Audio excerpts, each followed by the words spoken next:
As requested by Movie Club member Brian over on my Patreon, here's my review of 2004's Chainsaw Sally.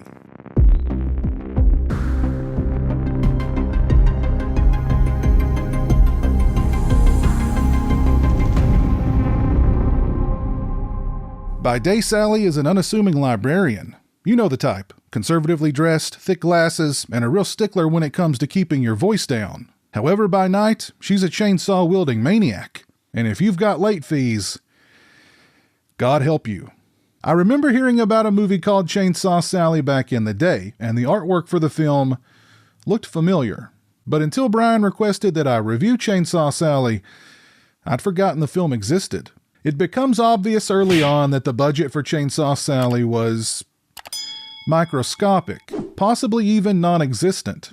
And while a lot of people would probably bail on a movie like this once they see how low budget it looks, Chainsaw Sally is a reminder that budget isn't everything. Welcome to Porterville, a small Midwestern town where not much happens. Enter a shady land developer who, along with the equally shady mayor, wants to liven the town up with condos, high-rises, and strip malls. Sounds just like heaven. One piece of land stands in their way, though, a piece of land that is close to Sally's black heart, a piece of land she'll do anything to protect, and by anything I mean chainsaw anyone to ribbons who tries to take it, or refuses to lower their voice in the library, or fails to return a book they've checked out in a timely manner, or just piss off Sally in general. Writer and director JimmyO supplies Chainsaw Sally with a whole host of quirky characters, fun dialogue, pitch-black humor, and bloody carnage. Monique Burril makes Sally likable, despite her being completely unhinged. The supporting cast is also quite strong, particularly Mark Redfield, who's been bequeathed the targeted land and is in town to hear the shady developer's offer. Mark soon becomes intrigued by the house's history, which lands him squarely on Sally's radar.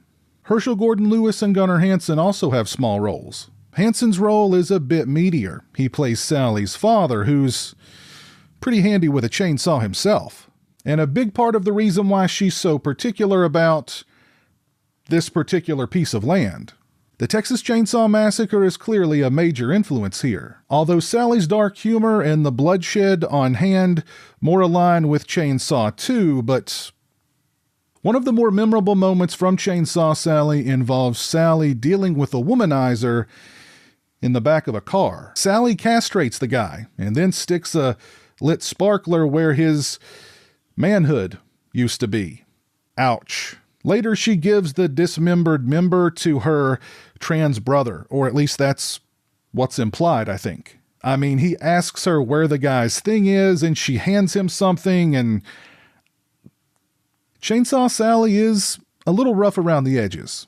The blood looks like water with red food coloring in it, the editing is choppy, the sound quality fluctuates between barely audible dialogue to eardrum-splitting metal music on the soundtrack. And despite the healthy body count and the fact that most of that body count is collected via chainsaw, there's not much in the way of gore, and that's probably for the better.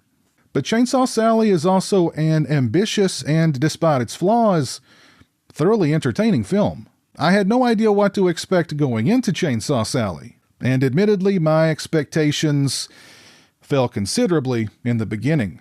But I soon found myself having a great time with it. I liked the cast, the quirky characters, and the film's morbid sense of humor.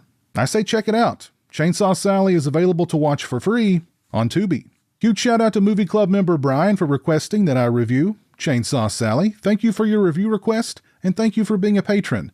I appreciate your support.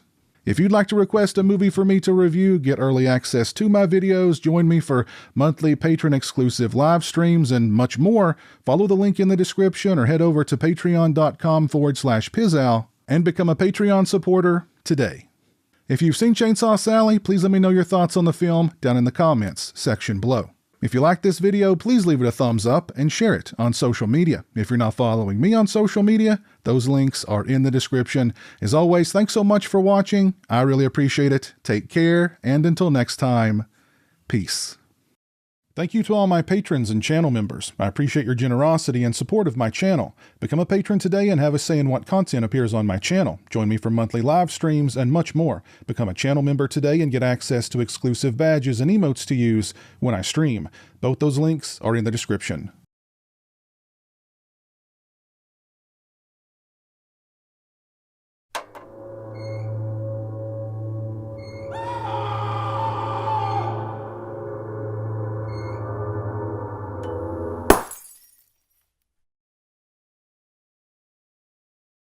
Say hello to the internet, Jeremy.